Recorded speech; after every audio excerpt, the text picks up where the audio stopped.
Bienvenue dans Podcast Magazine Clubhouse saison 4. Ce podcast s'adresse aux aficionados du podcast sous toutes ses formes, que vous soyez débutant, initié ou même professionnel. Il se déroule en direct chaque mercredi par le biais de l'application Clubhouse entre 13h et 14h. Il est donc possible que certains sons que vous allez entendre ne soient pas d'une qualité parfaite. Vous pouvez aussi venir y participer en téléchargeant l'application sur Android ou iPhone et en entrant dans notre house en cherchant Podcast Magazine France pour prendre la parole ou juste glisser une paire d'oreilles.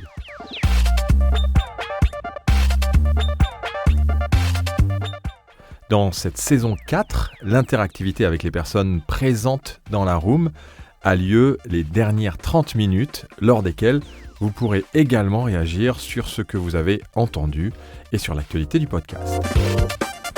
Vous pouvez aussi préparer vos questions ou noter vos réactions pour que nous en discutions ensemble ouvertement. Si vous désirez soutenir l'émission, vous pouvez commander notre magazine de 196 pages sur podcastmagazine.fr/boutique. Il est disponible en PDF, flipbook, papier et également en article. Podcast Magazine.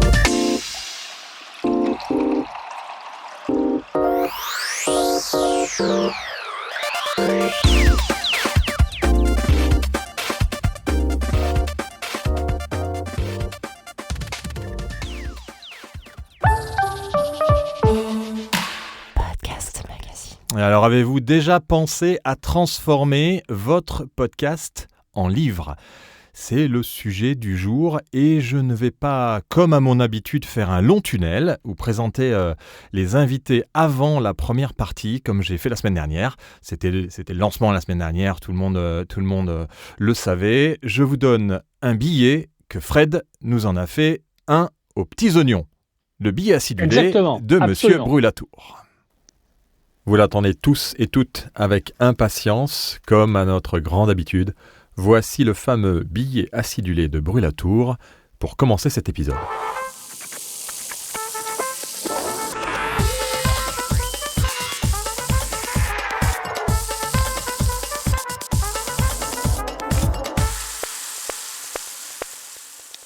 Alors, mes seigneurs, décliner son podcast dans un livre, c'est plutôt une idée originale, hein. Il est vrai qu'une telle déclinaison est peu banale. Ces derniers mois, il y a eu quelques tentatives, reste à savoir si elles ont permis d'élargir son public, car il s'agit bien là d'aller chercher une autre audience, tester une nouvelle expérience et découvrir de nouveaux horizons.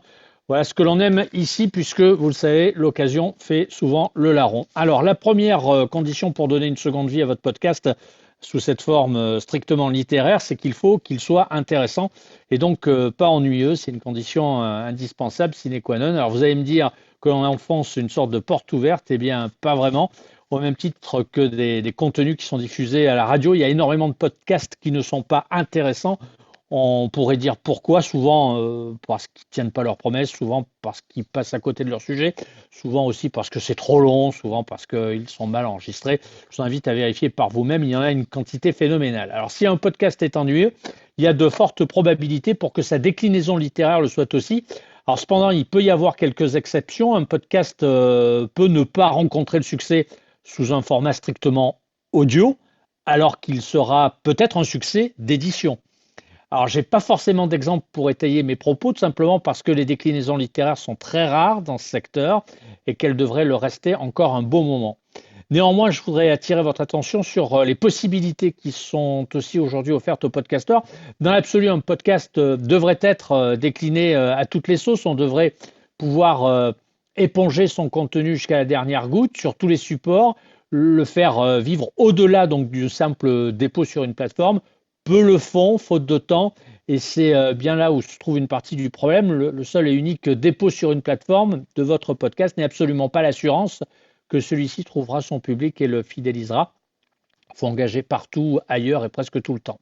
Alors la déclinaison littéraire est plutôt intéressante, elle est d'autant plus aujourd'hui qu'elle est rendue possible grâce à des évolutions technologiques. Désormais, il est inutile de passer par un éditeur et attendre sa décision. Seul, vous pouvez retravailler vos textes, transformer l'audio en texte, mettre en page à pas cher, engager une promotion, ce qu'on appelle l'auto-édition.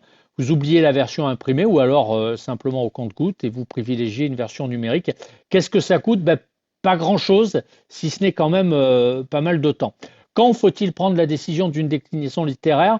Alors probablement lorsque votre podcast génère une audience suffisante pour monter en gamme, c'est-à-dire lui permettre d'avoir une seconde vie. C'est ce qu'il y a de grisant, d'encourageant, de réconfortant et de stimulant avec le monde numérique. On peut tout imaginer en partant d'un podcast. On peut même penser à une adaptation littéraire, imaginer une adaptation à la télévision, une adaptation au cinéma, une adaptation au théâtre, plus simplement une adaptation à la radio, bien entendu.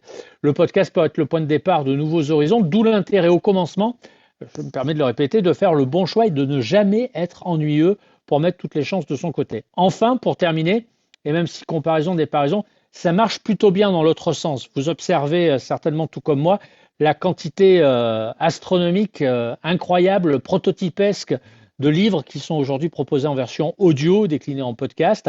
Alors tout cela devrait logiquement vous rassurer et surtout peut-être vous encourager pour décliner votre podcast dans un livre.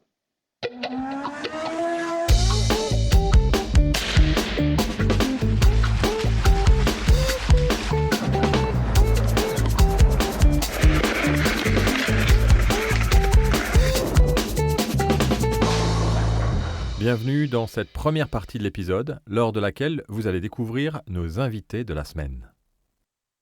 Et cette semaine, notre invitée principale n'est autre que Caroline Nogueras Flavini, j'espère que j'ai bien prononcé Caroline, rédactrice en chef et journaliste TV, autrice et host de podcast, écrivain, productrice et créatrice de contenu vidéo et audio, présentatrice et modératrice d'événements, peut-on lire sur ton profil LinkedIn. Nous sommes en plein dans ton actualité puisque tu viens de sortir un livre et pas n'importe lequel. Il est issu du podcast Homicide, c'est pareil, j'espère qu'on prononce comme ça, le podcast aux 10 millions d'écoutes et sort chez Hachette Livre, de l'audio au papier. Alors on peut faire de l'audio à l'audio aussi, du podcast au livre audio, et puis on peut aussi faire du podcast au livre papier. C'est la thématique de notre épisode aujourd'hui. Merci Caroline d'avoir accepté notre invitation et puis réorganiser un peu ton agenda.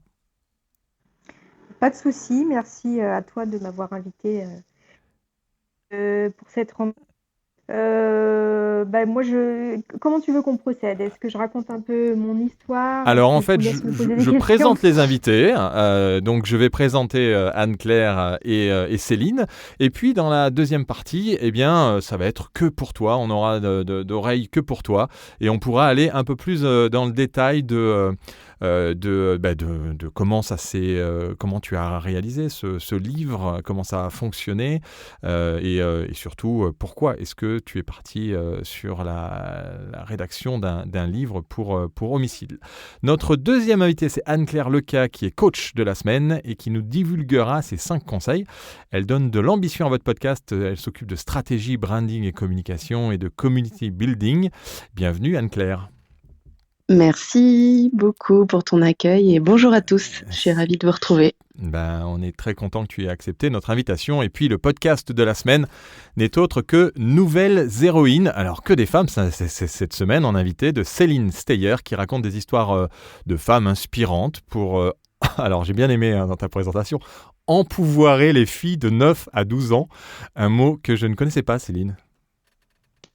Effectivement, merci beaucoup pour cette introduction. Mais oui, on parle beaucoup de Women Empowerment en anglais. Ah ouais, mais tu as traduit en français. Mais oui. Mais voilà, c'est effectivement pour les aider à croire en leur puissance, à réaliser leurs rêves. Et en première lieu, aux jeunes filles, effectivement, de 7 à 12 ans. Le cœur de cible, c'est 9-12 ans, mais ça commence dès 7 ans. On peut écouter le podcast, évidemment. Et on écoutera un extrait de ton podcast Nouvelles Héroïnes et puis on parlera bien entendu des problématiques que tu rencontres ou as pu rencontrer puisque c'est l'objet de chaque podcasteur ou podcasteuse qu'on en invite dans Clubhouse chaque semaine à partir de cette saison 4. Bienvenue à toutes les trois. Cette semaine, nous allons tenir le timing, je vous le garantis, mieux que la semaine dernière en tout cas. C'était notre première. Passons aux choses sérieuses avec nos invités.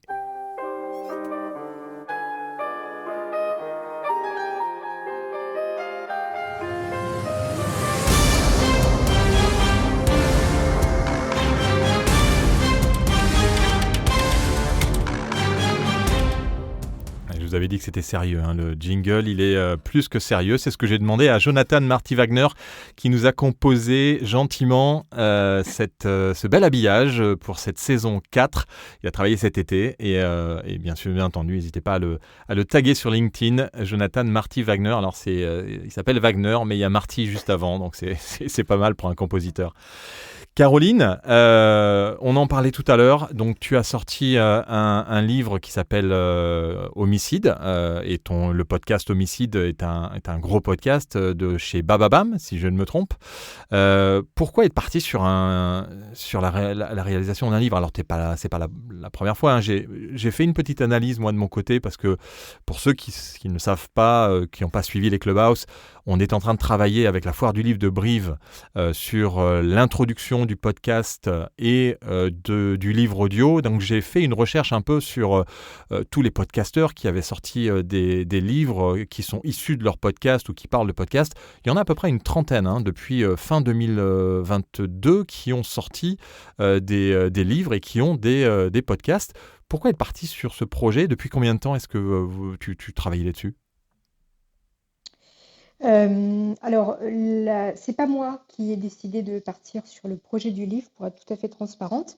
C'est Hachette qui m'a contactée en fin 2021. Donc, le podcast avait moins d'un an, quelques saisons.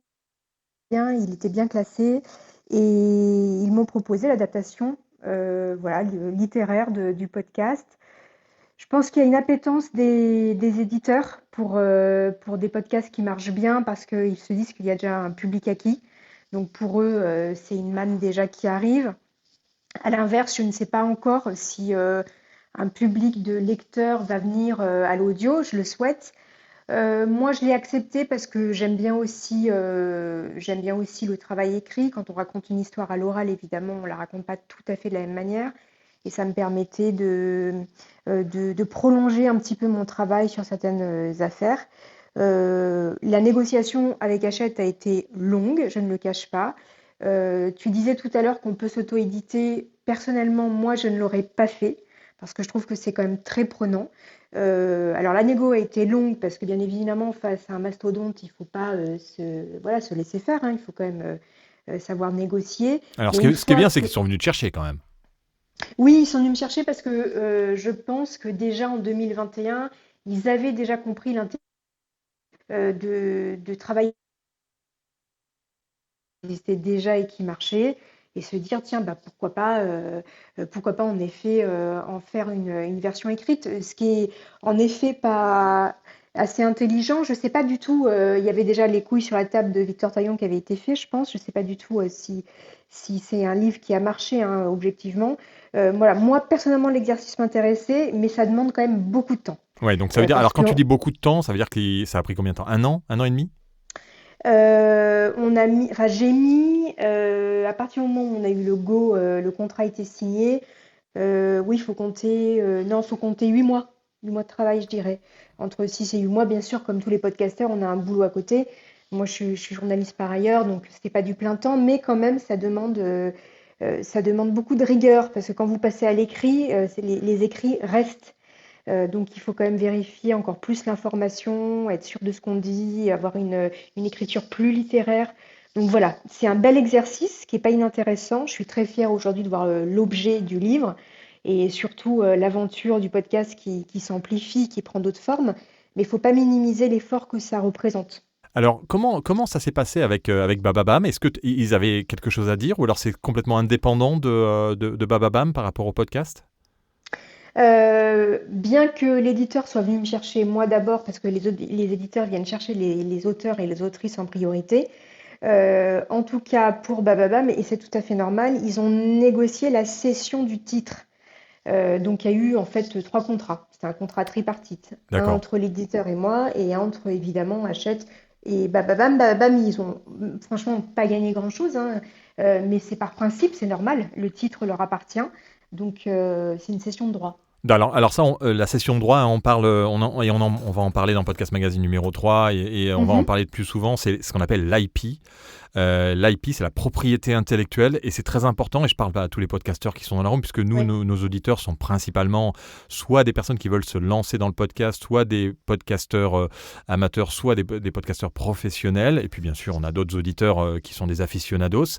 Il faut rappeler que quand vous avez un podcast et que vous avez une marque, eh bien si vous le lancez vous-même, vous êtes propriétaire de cette marque, et donc à chaque fois que quelqu'un veut l'utiliser, vous avez la possibilité de revendre pour faire une déclinaison, comme disait Fred dans son billet, en série. Je sais qu'il y a, je parlais avec Mélanie Vazeux, qui s'occupe, qui est un peu une agence et qui s'occupe justement de faire ça pour plein de fictions et plein de documentaires, de podcasts, pour essayer de trouver des thématiques et des podcasts de qualité pour les adapter en série télé. Ça, c'est l'IP, c'est-à-dire c'est la propriété intellectuelle. Et en effet, quand on est accompagné par une boîte de prod comme Bababam ou comme d'autres boîtes de production, eh bien, alors il y en a qui font très attention, des boîtes comme Angle par exemple, on a beaucoup parlé de propriété intellectuelle. Il y en a d'autres qui font un peu moins attention. Mais faites attention quand vous quand vous faites un deal ou que vous signez un contrat avec quelqu'un à ces droits de propriété intellectuelle, puisque c'est la valeur en fait réelle de votre marque.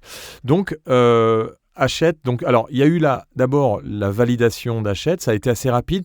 Tu me disais 8 mois, ça c'est l'écriture, la rédaction du livre. Oui, la rédaction, elle a duré sensiblement 8 mois, sachant que une fois qu'on a signé, Bababam n'est plus du tout intervenu. C'est-à-dire qu'ils avaient signé eux de leur côté, et après c'était terminé. C'est vraiment un travail entre l'autrice et l'éditeur. Une liberté quand même sur le choix des histoires que je voulais raconter, ça c'était chouette.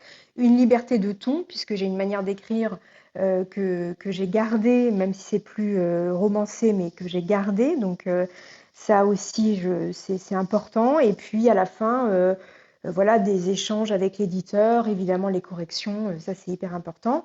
Et puis là maintenant, le livre est sorti le 30 août, et là on est dans la phase promotionnelle, dans lequel tout le monde s'investit, c'est-à-dire à la fois Bababam, parce que pour eux l'intérêt, vous l'aurez compris, c'est de mettre en avant, évidemment, ça leur fait un support de com énorme, et puis ça leur fait évidemment rentrer du business. Moi, pareil, puisque ça me permet, je fais d'autres podcasts par ailleurs, et puis Hachette, c'est tout bénef, parce que finalement, leur implication, elle a été intéressante, mais relativement minime.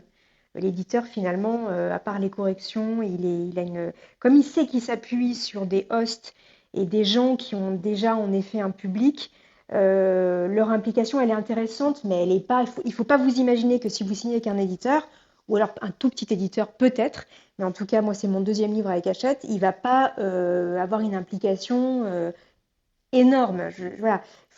Vous êtes quand même responsable de votre travail. Oui, ils vont s'occuper un peu de la promo comme ils font pour leur bouquin, parce qu'ils ont une espèce d'automatisme de promotion de leur livre, et là peut-être un peu particulier parce que c'est en tout cas, s'ils sont venus te voir, c'est parce que quand même ils se disent il y a un potentiel lectorat par le biais des auditeurs et par le biais de l'image que peut avoir aussi le producteur. Et alors je sais pas quel est votre deal avec Bababam, s'ils sont propriétaires ou si tu es aussi propriétaire de la marque, mais avec Bababam qui a aussi une force de frappe.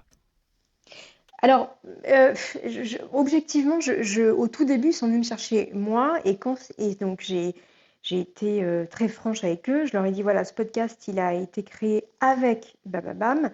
Ils sont détenteurs du titre. De toute façon, il faudra les impliquer. Je ne sais pas si en 2021, Hachette avait conscience de l'importance du studio sur le marché de Bababam. Objectivement. Ouais, d'accord. Eux, ils ont donc regardé c'était pas ça. Ouais. Non, objectivement, ils ont regardé des chiffres sur les applis de podcast. Ils ont regardé où se situait le FEDIV, enfin en tout cas ce podcast homicide. Ils ont vu qu'il était bien classé. Ils savent très bien que le FEDIV, en ce moment, ça marche. Et voilà, et donc après, ils ont dû en effet contacter Bababam. Mais voilà, ça s'est plutôt fait comme ça. Ils sont pas allés voir. D'ailleurs, D'ailleurs, Bababam avait déjà édité un livre avec un petit éditeur pour un autre podcast à eux. Ouais, tout à fait, tout à fait. Ils en avaient édité un. Alors, on va rentrer un peu pour ceux qui veulent transformer leur podcast en livre. Tu donnerais quoi comme conseil? C'est quoi les écueils que tu as eus dans la rédaction? Comment entre les histoires que tu racontes, les faits divers que tu racontes dans le podcast et ce que tu as mis dans le livre, c'est quoi la grande différence? Comment est-ce qu'on s'attaque à un bouquin comme ça? Alors, tu en avais déjà l'expérience, mais pour quelqu'un qui a un podcast, alors peut-être faits divers ou autre, c'est quoi les petits trucs, astuces que tu pourrais donner là, sans aller trop dans le détail, parce qu'on n'a pas toute l'heure, même si après on pourra poser des questions, bien entendu, et vous pourrez tous et toutes poser des questions si vous en avez. Alors, pour être tout à fait honnête avec tout le monde, j'avais l'impression que c'était un peu une montagne au début, quand il a fallu repartir dans toutes mes histoires. Heureusement, il y avait 2 affaires inédites, donc je partais d'une feuille blanche, ça c'était intéressant. Dans le podcast de Homicide, pour ceux qui connaissent, c'est vraiment du storytelling. En fait, j'applique la méthode que j'ai appris en télé, c'est-à-dire que c'est du récit que j'agrémente avec des archives sonores que je pioche à l'INA notamment. Et puis agrémenté d'interviews de gens qui ont été un acteur du fait divers que je raconte. Il a fallu évidemment que... Alors, la liberté que j'ai eue, et ça c'est très chouette, c'est que j'ai pu un petit peu romancer mes histoires. D'ailleurs, je le dis, je suis très transparente dans le livre, donc ça m'a permis de travailler un petit peu différemment les histoires. Évidemment, toutes les archives sonores que vous avez, vous pouvez plus les mettre. Donc, il faut les traduire ou alors les raconter différemment. Les interviews que vous avez que j'ai moi en fin de saison, je les ai un petit peu agrémentées à droite. J'avais fait quand même, ça je peux le dire aussi pour les auditeurs, ça peut être intéressant. J'avais eu la chance de faire une formation chez Gallimard, des ateliers d'écriture. Ah oui, d'accord. Un an avant, alors par hasard, parce que déjà j'avais en projet le livre, et j'avoue que ça m'a énormément aidé. Donc tu conseillerais ça, de se faire une petite formation avant si on veut se lancer dans la rédaction d'un bouquin. Oui, vous pouvez vous les faire financer général. Après, t'as quand même... alors c'est vrai que tu as beaucoup été rédactrice en chef de télévision. Oui. T'as fait t'as bossé pour Envoyé spécial, Grand Reportage, Zone Interdite, Spécial Investigation. Donc t'as une habitude aussi de la narration, mais l'écriture c'est quand même autre chose. Et passer à l'écrit, donc la formation ça aide. Et puis après, toi, le podcast, ça fait pas si longtemps que tu es dans l'industrie du podcast. Ça t'a apporté quoi en tant que journaliste, le fait de gérer, de traiter de l'audio et puis maintenant de revenir à l'écrit, quoi. C'est assez amusant. C'est une très bonne question. Alors, je n'ai pas arrêté la télé. Je ne suis plus rédactrice en chef, mais je fais encore quelques reportages pour la télé. Je ne sais pas, peut-être que je finirai par arrêter le jour où j'aurai suffisamment de podcasts et autres. J'ai commencé ma carrière en radio, donc finalement c'est un retour aux sources. Et en 2019, j'en avais un petit peu marre de la télé et de toutes les problématiques liées à l'environnement des médias. Et voilà, et en même temps, j'adore mon métier de journaliste, je ne me sentais pas l'arrêter, je ne voulais pas devenir prof de yoga ou monter une pâtisserie. Donc je me suis dit comment je peux me réinventer. Et une copine, tout simplement, me dit toi qui aimes bien l'audio, écoute, il y a un podcast sur Surya Bonali chez Binge Audio. Écoute, ça va te plaire. Et en effet, je me suis rendu compte la force de l'immersion de l'audio. Ça m'a rappelé des bons souvenirs. Et puis j'ai compris que c'était maintenant ou jamais. Et là, on était en 2019. Donc j'ai fait une formation qui n'existe plus, qui s'appelait l'atelier du podcast, qui était vraiment super, qui m'a permis de rencontrer les gens du métier, Arte Radio, Spotify, oui, Nouvelles Sylvain Écoutes. Agir et compagnie. Voilà, ça c'était vraiment chouette. Et puis, on avait tout un projet. On a été pris sur un projet qui n'était pas du FEDIV d'ailleurs, je précise. Et puis voilà, un an a passé, le Covid, etc. Et puis après, je suis allée avec mon bâton de pèlerin. J'ai fait le tour des studios de podcast avec un projet qui n'avait pas été pris car il était trop cher. Mais comme j'avais fait un teaser, j'avais déjà ma voix, une façon d'écrire. Et Bababam m'a appelé en me disant, nous, ça nous intéresse de travailler avec toi, mais sur du film. Et c'est comme ça que c'est né l'audio. c'est moins engageant que la télé, où vous devez partir avec votre caméra, etc., faire parler les gens face Eh oui, cam. eh oui. Et en même temps, il y a comment dire, il y a une intimité avec les auditeurs que j'adore. Ils m'envoient des messages, je sais que je leur parle à l'oreille. Et même si c'est des histoires un peu dures, comme je raconte par le prisme de la société et pas du sordide, je retrouve l'intérêt du journalisme. Mais surtout parler enfin, je sais pas, pour tous les gens qui sont là en ce moment, tout le monde est d'accord avec ça. Je veux dire, Ah bah, le plaisir de l'intimité et du casque, enfin tout ça, quoi. alors, avant de parler à Anne-Claire Leca, qui, je pense, va confirmer tout ce que tu dis, tu disais que tu étais en radio, mais je ne vois pas ça sur ton compte LinkedIn. Tu veux oublier cette période radio ou c'était sur quelle radio tu étais? Non, pas du tout, pas du tout. C'est parce qu'en fait, mon compte LinkedIn, à vrai dire, je l'utilise peu. Oui, Parce que moi, je travaille beaucoup par le bouche à oreille et par le réseau. Et finalement, j'ai pas mis toute ma carrière sur d'accord. LinkedIn. Oui, tu es Alors, pas beaucoup oui, sur oui, LinkedIn, pardon. ouais, Mais non, tu es beaucoup non, appelé. non, non. Alors, pour les auditeurs et auditrices, les petites coupures que vous avez, c'est à chaque fois que quelqu'un appelle Caroline. Comme ça, vous savez combien de fois elle a d'appels pendant le Clubhouse. Ah, je suis désolée, je Non, savais non, pas. pas de souci. Aussi, en fait, on entend deux petites coupures quand il y a quelqu'un qui t'appelle. Et Ah oui, si on met d'accord. pas en mode avion, pas en mode avion, mais en mode sécurisation, sécurité à ce moment-là, ça. Ah, ça coupe beaucoup? Non, ça fait une petite coupe de quoi, une seconde. Et après, ça revient. Donc, il y a pas de souci.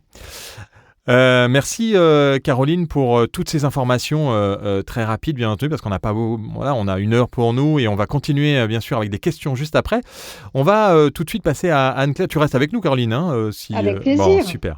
Anne-Claire Leca. Alors Anne-Claire, je le disais tout à l'heure, tu es coach, le coach de la semaine. Alors quand je dis coach, hein, c'est quelqu'un qui est capable d'apporter des trucs et des astuces, des conseils. Alors tu donnes de l'ambition à votre podcast. Tu t'occupes de stratégie et de branding. Comment vas-tu, Anne-Claire? Ça va super bien, merci Philippe. Effectivement, je donne de l'ambition parce que l'idée, c'est de se dire où est-ce qu'on a envie d'amener ce projet sur le long terme. Donc, c'est un peu l'idée de voir grand, Alors, c'est ça. tu as entendu ce dont on a parlé avec Caroline. Bien sûr. Ça t'est arrivé déjà de travailler pour des podcasts et du livre et de l'édition ou il y a des conseils que tu pourrais donner là-dessus ou alors pas du tout?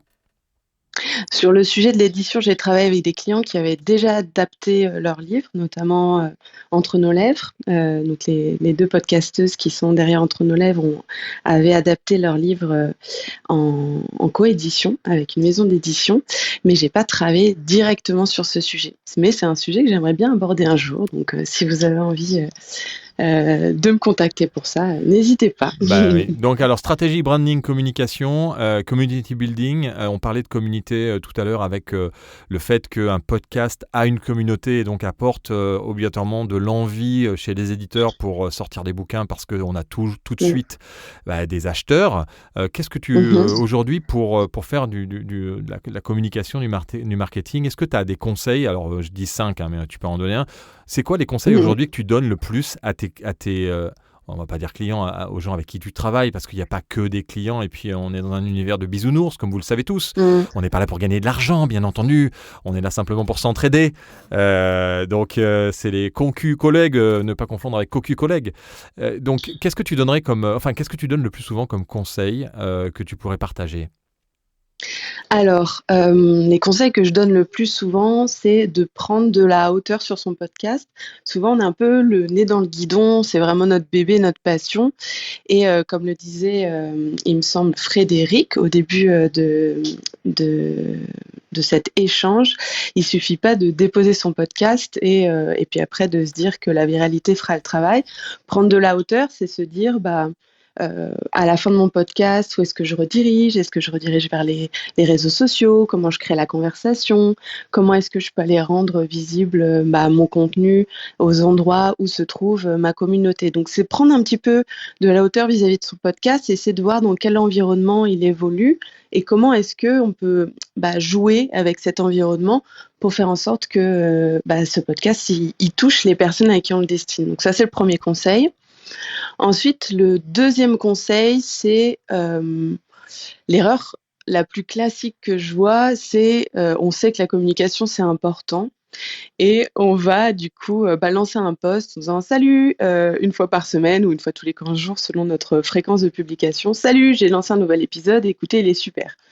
Et en fait, ça, c'est un peu pénible pour tout le monde parce que nous, en tant que créateurs, on se dit que c'est un peu faire le ou la marchande de tapis, de rameuter les gens vers son podcast. Et pour les gens, ils vont un peu se lasser parce qu'en fait, c'est toujours la même façon de présenter les choses, toujours un peu les mêmes mécaniques derrière. On se dit, ok, on a compris, elle veut me faire écouter mon podcast. Et ce qui est un peu dommage, c'est que du coup, il y a des personnes à qui ce contenu serait utile, qui passent à côté de ce qui est vraiment le grand message ou la valeur ou l'utilité de l'épisode. Donc c'est, au lieu d'être dans une démarche promotionnelle, c'est de se dire comment est-ce que si je devais isoler un seul message, une seule raison pour laquelle mon podcast, cet épisode doit être écouté, ça serait quoi? Et de mettre ça en avant. Et si vous arrivez à accrocher les gens sur ce message principal, ce sera plus facile de leur dire écoutez mon podcast, vous en aurez encore plus, soit plus en détail sur ce message, soit vous pourrez traiter d'autres sujets. Ouais, donc ça, donner un peu plus de sens à la publication. En fait, c'est de montrer en quoi cet épisode il est utile pour les gens qui vous le dessinez. Et ça, du coup, ça fait un lien avec mon troisième conseil, c'est si on est vraiment dans une approche de créer une communauté, parce que c'est pas parce qu'on a des gens qui nous suivent sur les réseaux sociaux qu'on peut dire qu'on a une communauté. Une communauté, ça se crée un petit peu intentionnellement. C'est-à-dire, on veut rassembler les gens à un seul endroit autour d'une expérience commune, par exemple des événements en ligne, des événements physiques ou des valeurs communes, des niveaux de vocabulaire ou une expérience on a tous été maman ou DRH ou on a tous envie de changer le monde de telle manière. Et donc du coup, d'avoir cette approche communautaire, ça passe par la connaissance des gens qui composent notre audience et un petit peu se détacher des chiffres, nombre d'écoutes, etc., qui sont bien sûr importants parce que c'est ça qu'on va monétiser derrière, mais ne pas passer à côté de la connaissance qualitative des gens. Quel est leur profil? Est-ce que c'est des personnes qui habitent plutôt en ville, qui habitent plutôt en campagne? Est-ce qu'ils ont des enfants, pas d'enfants? Qu'est-ce qu'ils ont envie d'accomplir? C'est quoi leur problème et comment votre contenu peut leur être vraiment utile? Et ça passe par quatrième conseil, le fait de leur poser tout le temps des questions et de mettre en place des moyens d'avoir du feedback, des retours sur son contenu. Et de la data, il faut savoir, parce que c'est bien beau ce que tu dis, mais comment est-ce qu'on récupère? Et ça, on en a parlé hier avec Barthélemy Fent, on a fait une masterclass hier à 13h, à midi, pardon. Pour tous ceux qui veulent la revoir, vous pouvez aller sur podcastmagazine.fr/masterclass. On a parlé sur la méthode pour gagner de l'argent et arriver à avoir des annonceurs réguliers, récurrents et arriver à un montant important par mois pour vivre de son podcast. Et il disait, il faut appeler 3 auditeurs minimum et faire leur persona, c'est-à-dire et on expliquait un peu. Tout à fait d'accord. Et là, on fait son mini panel, quoi. Oui, non, mais c'est le minimum. Voilà. Déjà, si t'en fais 3, c'est déjà bien. Moi, le conseil que je donne aux personnes que j'accompagne, c'est plutôt d'être sur une quinzaine ou une vingtaine de personnes. À ce moment-là, on peut vraiment savoir qui est notre persona et pas se dire que c'est de la chance ou qu'on est allé chercher le type de profil qui nous arrange bien.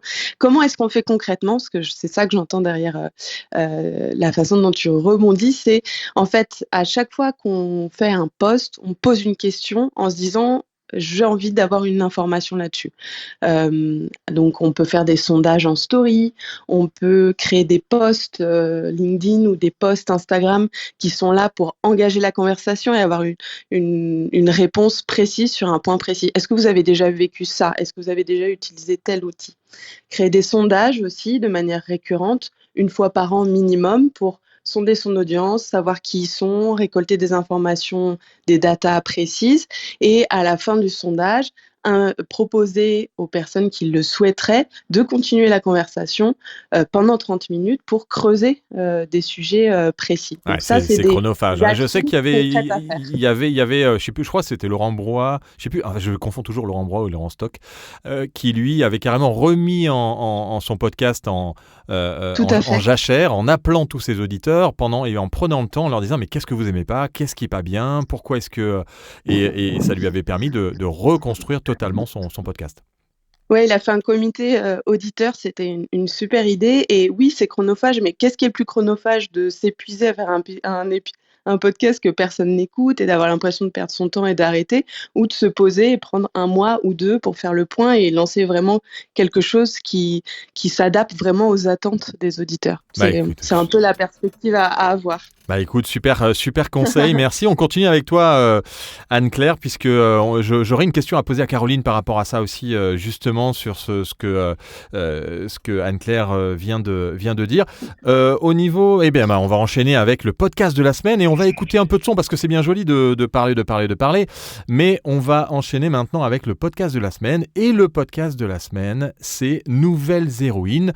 Je vous invite à écouter une petite minute, allez, un petit peu plus qu'une petite minute. C'est parti.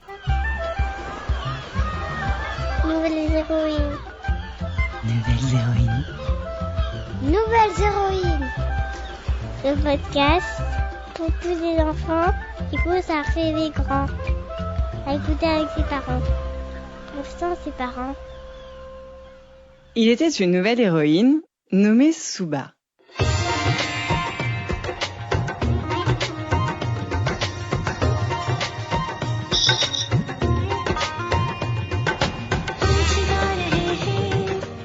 Suba est née dans une famille indienne originaire de Pondichéry. Pondichéry est une petite ville au sud-est de l'Inde, un ancien comptoir, pas de bistrot français, de la fin du XVIIe siècle sur les rives du golfe du Bengale.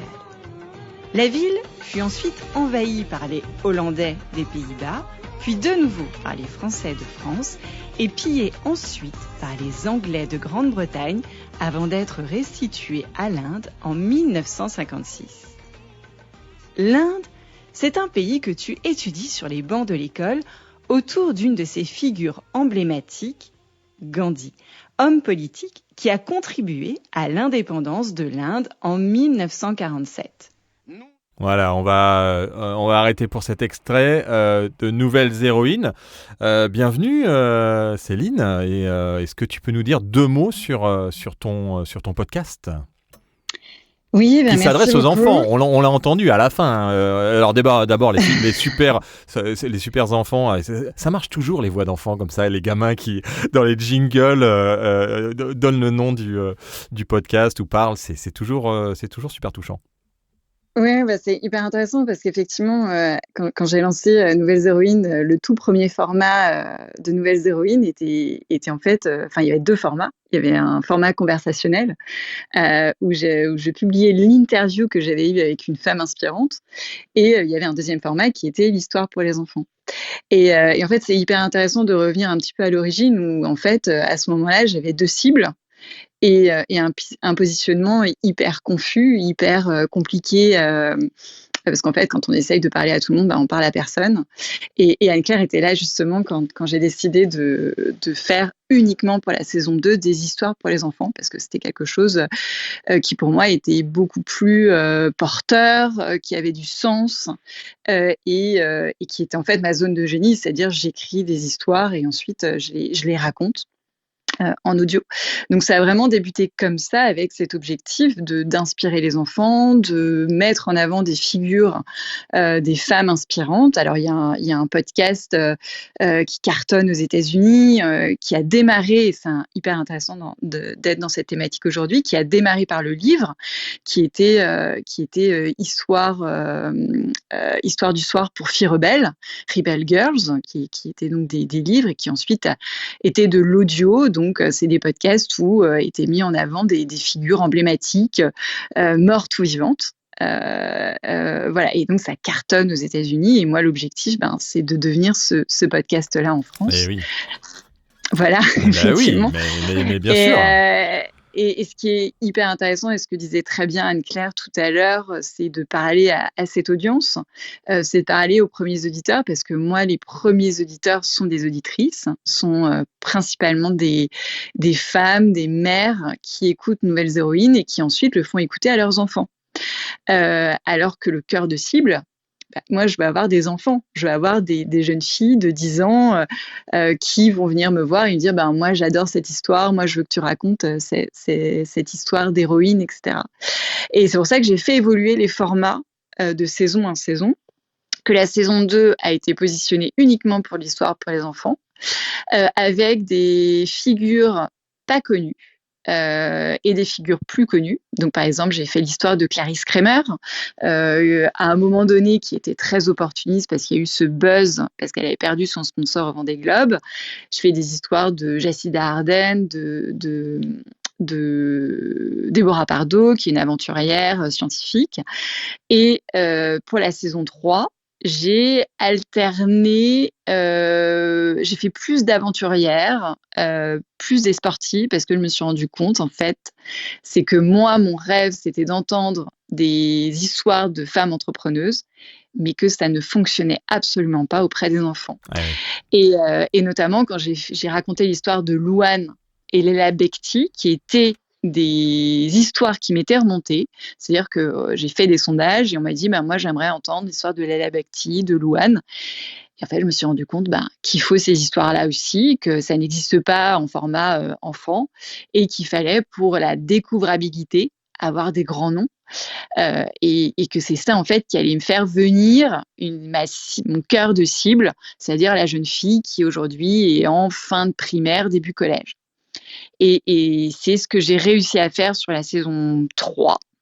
En fait, je commence à avoir des retours de ces personnes de mon cœur de cible et que je le fais encore évoluer sur la saison 4, où je vais faire encore plus de grands noms. J'abandonne l'entrepreneuse pour faire plus d'aventures un peu insolites, de déplacements en soi, des femmes qui sauvent le monde, qui défient le monde des hommes. Voilà, et on me demande beaucoup de figures féministes. Et voilà, en fait, ce que je vais faire sur la saison 4. Donc, en fait, toujours réinventer, challenger son audience, challenger ses formats, ne pas se reposer sur ses lauriers. Ouais, c'est ça. C'est l'enseignement qu'on peut ressortir de ce dont tu viens de parler, ouais. Et de bien connaître encore son audience aussi. Toi, tu as fait comment pour la connaître, ton audience ? Et j'aurais la même question pour toi, Caroline. Est-ce que tu connais vraiment ton audience ? Comment vous avez fait ? Alors peut-être que Bababam a des outils. Toi, Céline, avant de poser la question à Caroline, tu as fait comment, toi, pour savoir quelle était ton audience et ce détail que tu peux donner maintenant ? Alors moi, en fait, raconter des histoires, écrire des histoires et les raconter, les mettre, ça me prend beaucoup de temps. C'est pas juste faire une interview, il y a un temps d'écriture, il y a un temps de recherche, il y a un temps d'ensuite, sur la saison 3, j'ai un réalisateur sonore qui m'accompagne pour créer toute l'ambiance sonore. Donc en fait, moi, je suis partie du principe que pour être hyper mass market, il va falloir que je raconte le pourquoi du podcast et que je raconte ça sur LinkedIn. Avec des posts hyper, ce qu'on appelle un peu bottom of the funnel, qui parle à tout le monde, de raconter, voilà. Mais ça, quel rapport avec ta cible enfant, en fait ?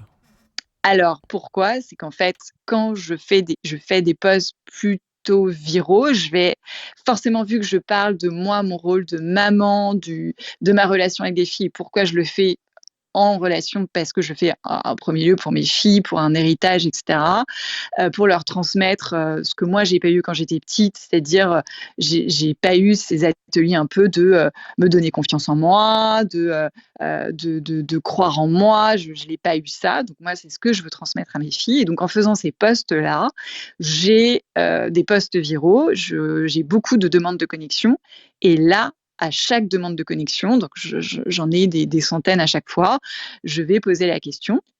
Pourquoi est-ce que vous m'avez contacté ? Est-ce que c'est mon podcast ? Tu passes par les parents, en fait. Tu contournes. Exactement. Mais moi, oui. Je passe par les parents sur LinkedIn, parce que les parents, ils sont sur LinkedIn.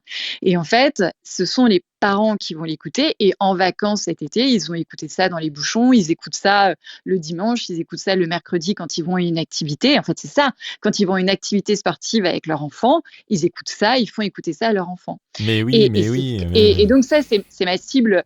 Enfin, c'est ma cible un peu chapeau. C'est-à-dire que c'est ceux que je vais aller, je vais dire, je raconte il faut inspirer les enfants. Et donc, effectivement, j'ai toute une communauté de mamans qui va me dire, qui écoutent, même sans leurs enfants, ils écoutent.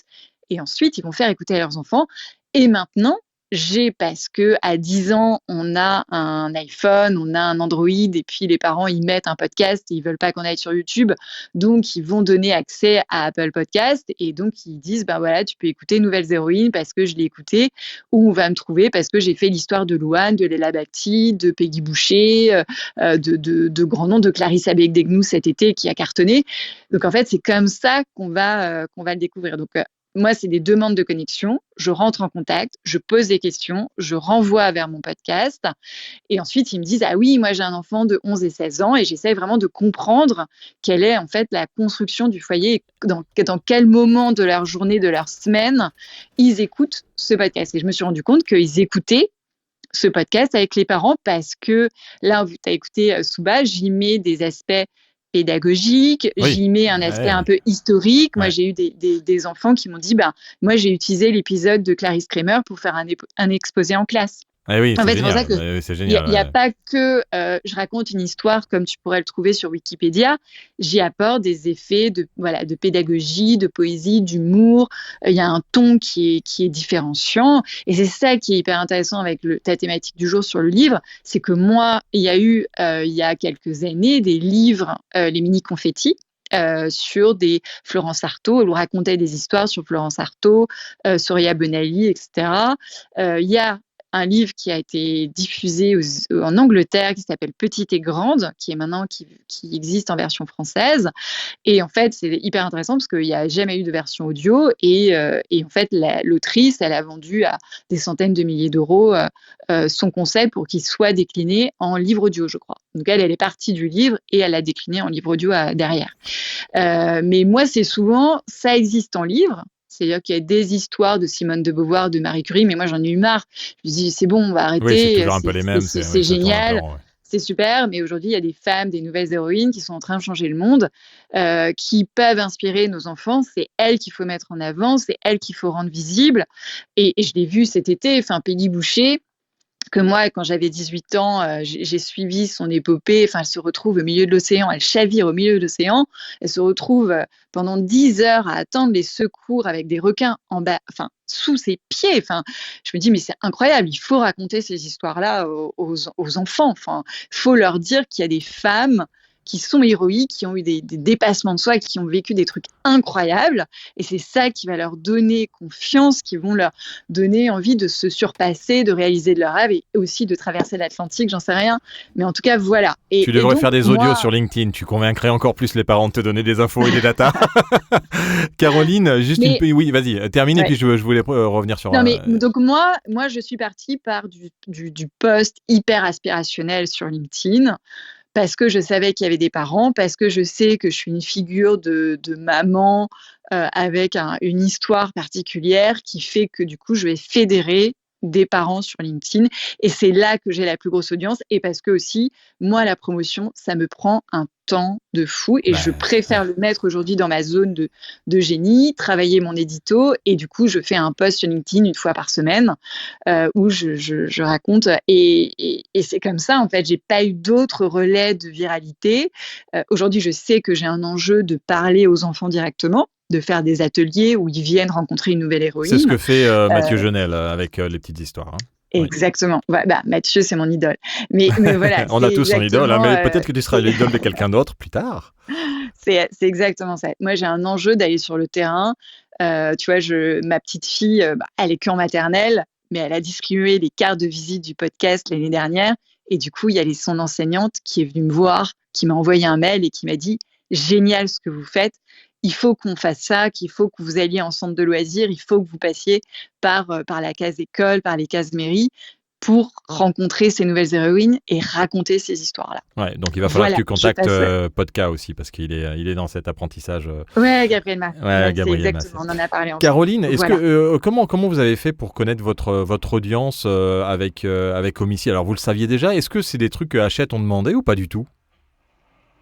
Ils avaient les chiffres, Hachette, en fait. Mais il avait le persona de qui est l'auditeur lambda d'Homicide? Non, pas du tout.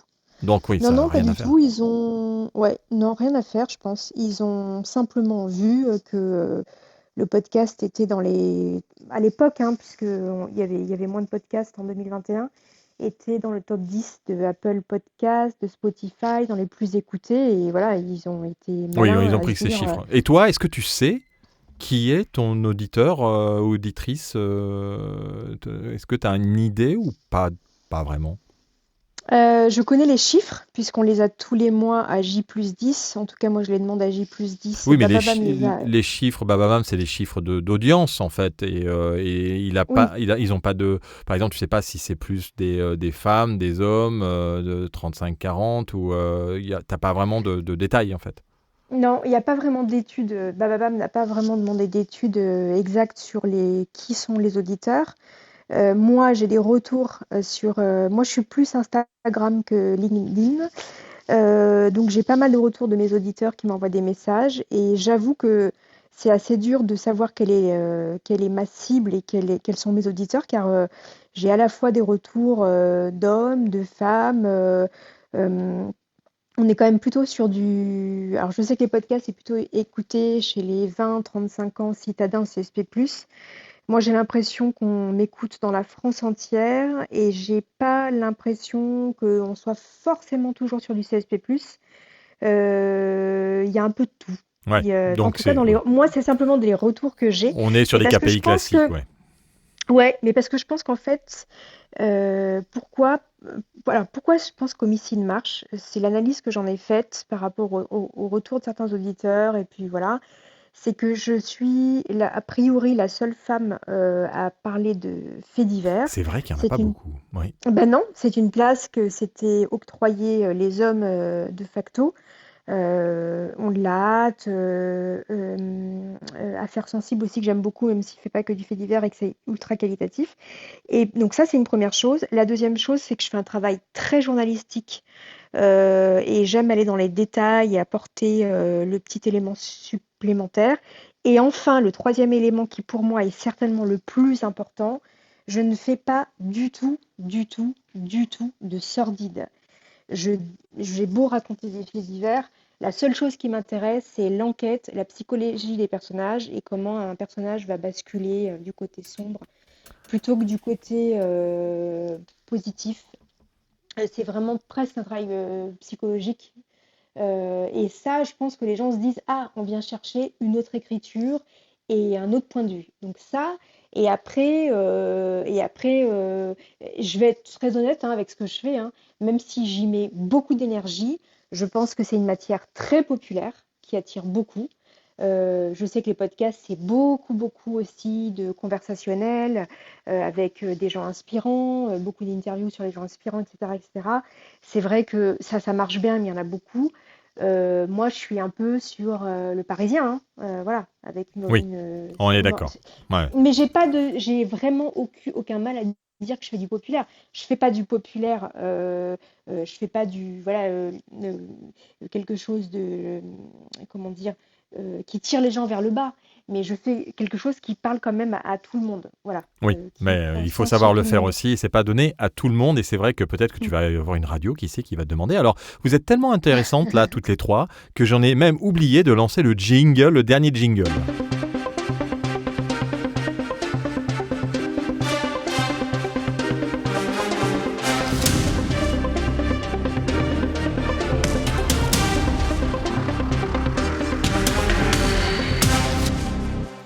Et ça, c'est le jingle pour dire que tout le monde peut réagir. Mais en fait, je vous ai un peu oublié, les amis.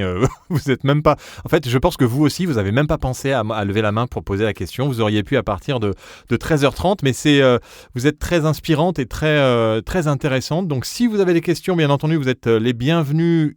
UES et UES, voilà, enfin, voilà, de toutes les manières, on peut l'écrire de toutes les manières pour monter dans la room et poser vos questions. On a encore 5 petites minutes, 3 minutes normalement, 2 minutes maintenant, mais si vous avez vraiment des questions, n'hésitez pas à les poser. J'ai suivi un peu dans le chat les questions. Il y avait une question quand même de Cassandre. Pourquoi LinkedIn plutôt qu'Instagram ? Alors c'est vrai que c'est un peu ce que je me posais aussi comme question, Céline, pour la promotion. C'est plus une question pour Céline Céline que pour Caroline. Est-ce qu'on peut conseiller enfin moi c'est ce que j'ai tendance à conseiller, mais en même temps c'est pas mon émission, je suis pas là pour parler de moi, de dire il faut plutôt se concentrer sur un réseau social et bien le faire plutôt que 2 et mal le faire. Alors, exactement. En fait, j'irais même plus loin. Il faut choisir le canal de promotion, le réseau social. Ça peut être aussi la newsletter, hein, c'est pas où on se sent le plus à l'aise, où ça nous demande absolument pas d'effort de faire un post. Moi, ça me demande beaucoup moins d'effort de faire un post sur LinkedIn que de faire 5 stories, 15 réels sur Instagram. Alors, ma page Instagram, en fait, aujourd'hui, de Nouvelles Héroïnes, c'est une page vitrine. Je sais qu'il faut qu'elle existe parce que les marques aussi, elles sont sur Instagram. Donc, c'est important d'être là. J'ai pas encore de site web pour Nouvelles Héroïnes. Mais la clé, c'est aller sur le canal où vous êtes hyper à l'aise, où vous avez les codes déjà. Vous n'avez pas besoin de réapprendre, d'apprendre. Non, mais il n'y a rien de pire que de faire des choses déjà voilà. sans vraiment le vouloir. Et moi, j'avais commencé Nouvelles Héroïnes avec une page Instagram. Et en fait, je me suis complètement noyée. Et après, j'ai bifurqué sur LinkedIn. LinkedIn, moi, j'aime bien. Je trouve que c'est facile. Les posts, c'est facile. Voilà. Moi, il y a mon audience. J'ai construit mon audience sur LinkedIn. Caroline, et voilà. Caroline, tu disais que après, Caroline, je vais te laisser, je pense, parce que tu dois avoir des rendez-vous et enchaîner à 14h. On avait dit 14h, il est 14h. Donc, si tu peux rester encore un peu, bien sûr, vous êtes les bienvenus, mais pas plus de 5 minutes, parce qu'après, tout le monde doit aller travailler. Tu disais que tu aimais l'interaction avec les auditeurs et les auditrices. Tu reçois par où, en fait? Tu gères des réseaux sociaux ou alors c'est des gens qui t'envoient des messages sur LinkedIn, sur ton Insta perso? Comment tu quand tu parlais de l'interactivité que tu avais avec tes auditeurs auditrices, Caroline, c'était comment? Alors, c'est marrant parce que c'est une question auquel j'ai du mal à répondre parce que pour être tout à fait franche, moi je suis pas du tout réseaux sociaux. Et j'avais eu il y a 2 ans une discussion, 1 an peut-être, avec Pierre Orlac, qui est le patron de Bababam. Ouais, qu'on connaît bien. Oui. Est-ce que tu peux communiquer un petit peu plus? Je dis ah oui, mais si tu veux, Pierre, pour moi, c'est tellement pas naturel. J'ai découvert une chose, c'est que quand on arrive de la télé et qu'on n'est pas face caméra, on est des fois incarné à la télévision parce que ça, c'est essentiel pour le sujet. Mais quand on a l'habitude d'être derrière la caméra depuis 20 ans, en fait, se positionner comme host et se mettre en avant, en fait, c'est pas du tout évident. Pour moi, écrire, c'est facile. En revanche, montrer ma tête, et je sais que quand tu montes ta tête, alors là, tout de suite, les likes sont beaucoup plus nombreux.